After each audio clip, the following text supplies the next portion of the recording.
Why do we climb mountains without apparent gain, sing about their majestic peaks in our songs, and mythologize our encounters on their lofty summits with the great beyond? How far back in time could these connections have existed, or are they somehow part of our being human? In this presentation, Living Mountains in Iberian Cave Art, we'll look into the Paleolithic mind that I believe to be our own, so as to answer these questions and perhaps find spiritual roots in mountains that connect us all. First, thank you for giving me the opportunity to speak at this year's The Arts in Society conference. My name is Bernie Taylor, and my work explores mankind's creative and intellectual origins through Ice Age art. Living Mountains in Iberian Cave Art, that may appear to be a bold hypothesis. I believe Pablo Picasso would have been curious. The Spanish artist had a similar notion when he said, "It occurred to man to create his own images. It's because he discovered them in the world around him, almost formed, already within his grasp. He saw them in a bone, in the irregular surfaces of cavern walls, in a piece of wood. One form might suggest a woman, another a bison." Picasso recognized that some cave images are founded in pareidolia, that apparently unique ability in the human mind to find faces of people and other animal beings in geological formations, the clouds and the constellations among the stars. In my presentation, Picasso and the Lost Art of Pareidolia, that was delivered at last year's Arts and Society conference, I discussed how Picasso borrowed images from Altamira to use in his 1907 Les Demoiselles d'Avignon. The Upper Paleolithic cave artists saw natural irregularities in the rock that had the impression of horse heads and then dressed them up with black features. To test a mountain pareidolia hypothesis, we must travel to another place in northern Spain to view the mountain Txindoki, whose peak is at about 1,300 meters. My pronunciation of Basque names are not likely correct, but they are spelled correctly in this presentation. Txindoki is sacred among the Basque people, who have inhabited this region since at least the Neolithic. The origins of the Basque are an enigma, as their language is not connected to any other European language groups. The Basque believe that their mother nature deity, Mary, seasonally dwells in Marizulo, a cave on Txindoki. Marizulo literally meaning Mary's cave. One can see the climbing route to Marizulo with the cave marked by the blue arrow. This cave is on the other side of Txindoki, that we viewed in the previous slide. Mary dwells in caves on two other sacred Basque mountains as well. While mountains in general are important to the Basque and are at the foundation of their creation myth, Txindoki is one of the most important mountains in their mythology.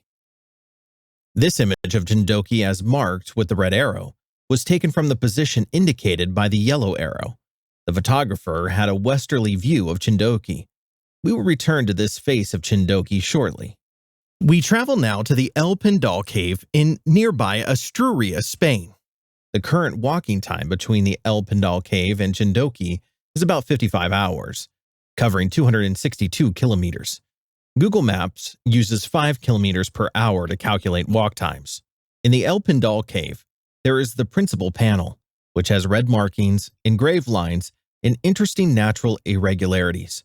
Most of the cave panels in this presentation were taken by the esteemed Japanese photographer Takeo Fukawa. They can be accessed from him at www.texnai.co.jp. We can break the principal panel down into some of its elements and find recognizable natural features from Txindoki. Those features on both have the appearance of a straight-tusked elephant with lowered tusk and trunk. The mountain is living in an animistic sense of the word.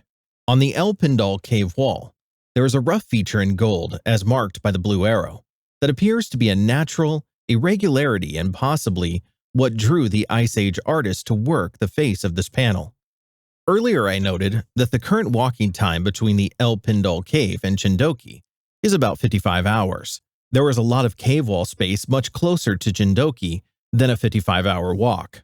This cave panel irregularity is in the vein of what Picasso observed when coming to the conclusion that man discovered images in the world around him, almost formed, already within his grasp. This is something beyond what Picasso had described. Pareidolia outside of the cave is being projected onto the wall in the cave, where there is a similar natural irregularity in the rock. When we widen our view of the panel, the head of an unusual character emerges from behind the elephant. A green arrow marks the right side of the being's head. The character comes from over and behind the mountain and elephant. The flow of this representation that may be snaking through the red dashes area, painted by the Ice Age artist, are indicated by the blue arrows. This character has the impression of the wind and may extend to the peak of the depicted mountain. The wind-like character is not part of the mountain. I believe that this character is a representation of the Basque spirit Odei, who is the spirit of thunder and the personification of storm clouds. Odei is an agent of Mary. This weather spirit appears to be emerging from the side of Mary's cave. The straight-tusked elephant may be another Basque mythological character. In Basque tradition, Mary transforms into other characters, such as the shapeshifter red bull bovine they call Aaxte, to do their bidding. Aaxte is believed to be a cave-dwelling spirit. After the Ice Age, when the elephants and woolly mammoths left Europe, the Basque may have substituted the tusked elephant for the horned bovine. They may be both bulls, just not bulls of the same species. In this case, we have a red-spotted elephant reinforcing the Basque connection. The gold-colored natural irregularity extends from above the Txindoki elephant, as indicated by the blue arrow, and there is the impression of a second and larger elephant above it. Such an elephant would be partly above the mountain. Ice Age people were known to handle elephant remains such as teeth, but we don't find their bones on the standard menu. The most commonly depicted animals in Ice Age cave art were not what these people regularly consumed. We will return to this concept later. The principal panel is wild to say the least. There are more lines and curved surfaces to explore and possible connections to be made. Now, let's turn our attention to another Upper Paleolithic cave. We travel from Txindoki to the Las Monedas Cave in Cantabria, Spain. Las Monedas is in the El Castillo mountain that has a cave of the same name, among others. The current walking time between Txindoki and the Las Monedas Cave is about 44 hours. In the Las Monedas Cave, there is the panel of masks that appears to be as enigmatic as the El Pindal principal panel. On the panel of masks, we find the pareidolia elephant character visualized on Txindoki, and both of the same as depicted at the El Pindal Cave.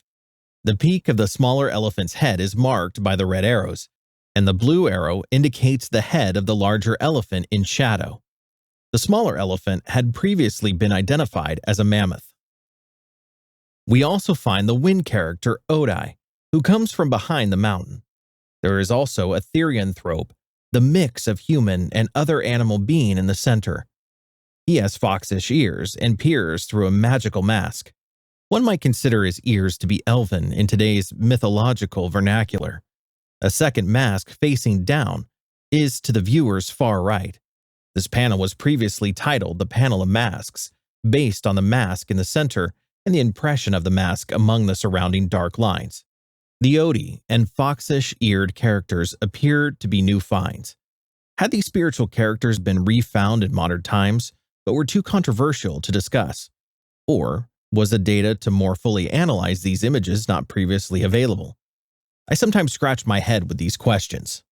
Here we have a too closely cropped black and white photograph and what appears to be a drawing of the same from a 1972 Las Monedas Cave study. This is where the interpretation ended. The interpretations of most Iberian Upper Paleolithic images were made decades before 1972. We have much more visual information to work with, utilizing today's photographic technology and techniques. Those dark lines over Odei's outstretched right arm are flora, such as winged broom, marked by the red arrows, a large brown maple leaf as indicated by the blue arrows, and a scattering of Spanish junipers that appear to be blowing in the wind. One can sense a gust of air animating the flora. This panel has the appearance of a late summer scene, perhaps in the evening or just before sunrise when the colors of the flora cannot be seen.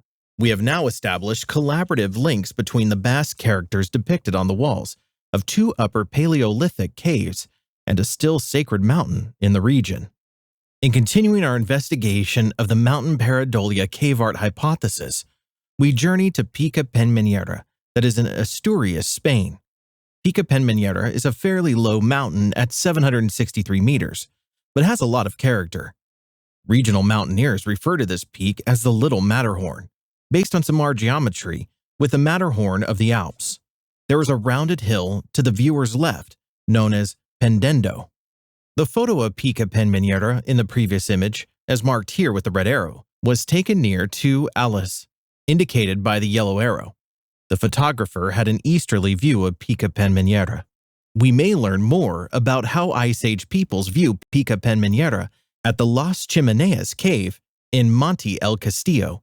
That is about a 14-hour walk. Pica Peñamellera has some resemblance to a panel in the hall of the paintings at Las Chimeneas Cave. I've taken the liberty to name this scene the Panel of the Bears, in the absence of any known name. Can you see the bears? If anyone is aware of another name, please contact me. Our eyes may have been initially drawn to the strong black lines on the panel, but if we pull our gaze away from them, an unhappy mother bear with at least one cub on her head emerges in relief. The mother bear's forelegs are stationary. She appears to be searching for something. Below the she-bear is an alpine chow, a bird common in the region, which looks up at her. This may be a scene in a myth.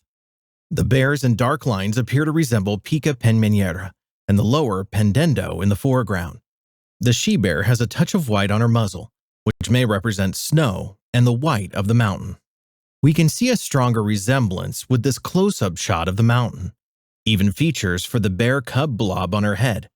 Yet the she-bear seems to be coming out of the mountain as if she's part of the geological formation and the sky at the same time. We will return to this concept later. We may be able to find more answers to this arrangement of bears and mountains through these two panels in the Las Monedas Cave and the Cueva de Venta de la Perra. Both are a long 2 days walk from Pica Peñamellera. I have also named each of these the Panel of the Bears, in the apparent absence of other names. Can you count the bears? We find a mother bear again with at least one cub below her. She appears to be protectively pushing back hyenas that have their teeth clamped down on something. Strong dark lines are in front and behind her. Let's look closer at the head of the mother bear whose muzzle can be found with the blue arrow. She has a touch of white on her muzzle, which may represent the snow theme and the white section of the mountain as we found in the Las Chimeneas mother bear. See her clawed and raised right paw on the back of a hyena, indicated by the red arrow, and the tucked under left paw with the yellow one. She is protecting at least one curled up cub. This cub can be identified by its left ear as marked by the red arrow, and right front paw, indicated by the yellow arrow. The ear of this cub had been previously documented to be that of the sole bear on the panel, and which drew me to examine the image more closely. The arm of a second cub may be in the jaws of a hyena, as marked with the blue arrow. Through advances in digital photography, we now have a view of these cave panels that has come a long way from lanterns and sketchpads. Let's take a closer look at this pack of hungry hyenas. The black line represents their raised dorsal hairs. One hyena appears to be pulling at the second bear cub. You can see a hyena's right ear and below it black pupils and white eyes, as marked by the red arrow. The gnashing teeth, engraved in brown and white, are indicated by the yellow arrow. This is a dramatic scene. The she-bear is emerging from Pica Peñamellera and the hyenas are formed from the lower Pendendo. The dark lines shape the mountains as we found in Las Chimeneas. The mountains would appear to be living beings from an animistic perspective. We find our mother bear again at Cueva de Venta de la Perra in a similar posture to the Las Chimeneas bear. She has two identifiable bear cubs on her back in this image. The she-bear's muzzle has a touch of white to represent snow and perhaps the white face of the mountain. The cub facing to the viewer's left was identified during the first modern investigation of the cave in 1904. My illustrated mother bear and other cub facing in the opposite direction appear to have been clumped into the earlier observed bear cub. We do not see the strong black lines for Pica Peñamellera and Pendendo as we did in the Las Chimeneas and Las Monedas bear panels. Still, there is a natural irregularity on the cave wall as marked with the red arrow that resembles the top section of Pica Peñamellera, with the bear's head sticking out as indicated by the yellow arrow. There are objects in the mother bear's mouth. To the viewer's lower right are the open ends of two different bones from unknown animals, as marked with the blue and yellow arrows. The bone in yellow is a broken foreleg condyles. The frozen head of a different animal, the European wolverine, is indicated by the red arrow. Out of the right side of her muzzle is brown material that I haven't identified. She appears to have scooped up these frozen foods, reinforcing the seasonality to be winter. When studying photographs of mountains in northern Spain, I observed many mountains that have elephant-like features, such as found projected onto the walls of El Pindal and Las Monedas. Both the El Pindal and Las Monedas elephants also appear to have large elephants above them, which we don't see in Txindoki. I believe that the answer is not just pareidolia found in the mountains, but also in their relative positions to the night sky during the depicted season. Note that the cave artists would have been looking easterly at Pica Peñamellera during late winter. We now look to the night sky. In this image generated in Starry Night Pro 8, a software package utilized by professional astronomers and planetariums, we can dial back the clock and look easterly at Pica Peñamellera to see what the cave artists would have viewed in that time and place. See how the she-bear, Ursa Major, as marked by the red arrow, would have been viewed meeting the dawn. We see the she-bear here pictured as the ancient Greeks found her form. Maybe the Ice Age artists illustrated her lines differently. Remember, this same depicted direction that the bears face on the three cave panels. What if the mother bear was drawn in reverse by the Ice Age artists during late winter? Indigenous peoples around the world animate the stars of Ursa Major in different forms as the she-bear travels through the seasons. The heads of both the Las Chimeneas and Cueva de Venta de la Perra mother bears would fit neatly between the currently depicted Ursa Major tail and her right hind leg. The forward arm of the Las Monedas bear could have been represented by the long tail of Ursa Major. I should note that bears don't have long tails, which has been a curiosity among ancient and modern astronomers for the stars of Ursa Major. The constellations also appear to move from left to right across the night sky. The reason why the mother bears in the Las Chimeneas, Las Monedas, and Venta de la Perra caves appear to be frozen in time, and in Pica Peñamellera may be because they couldn't move any further to the viewer's left in the night sky. Using Starry Night Pro 8 again, although this time with a westerly view, we look back at how the cave artists would have seen Txindoki in their time and place. See the prominent stars and the horns of Taurus, as the ancient Greeks depicted the constellation. The depicted horns of Taurus closely resemble the hind legs and trunk pareidolia of the elephant in Txindoki, as the mountain would have been viewed merging with the dawn. Both Ursa Major and Taurus were known among Aurignacian peoples about 34,000 years ago in northern Spain, as shown here in other conferences that can be found on my webpage. Have we moved beyond art theory into astronomy, or are the movements of the celestial bodies at the core of art theory? The mountains are living, not just in the terrestrial realm, but in the sky world as well. One can imagine how magical these meetings of the realms would have been to Ice Age peoples.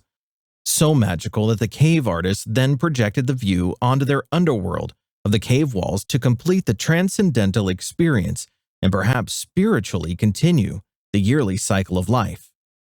Remember the foxish-eared therianthrope in the Las Monedas Cave who peers through the magical mask at the wonders of his cosmos? This character is likely an initiate on his journey of discovery, whom we become by looking through his magical mask. Here in the psychological interpretation, where the sacred and the scientific are one, where we encounter the cosmos through the Paleolithic mind that is still our own. Thank you again for the opportunity to speak at this year's conference. More on my work and last year Arts and Society talk can be found on these sites.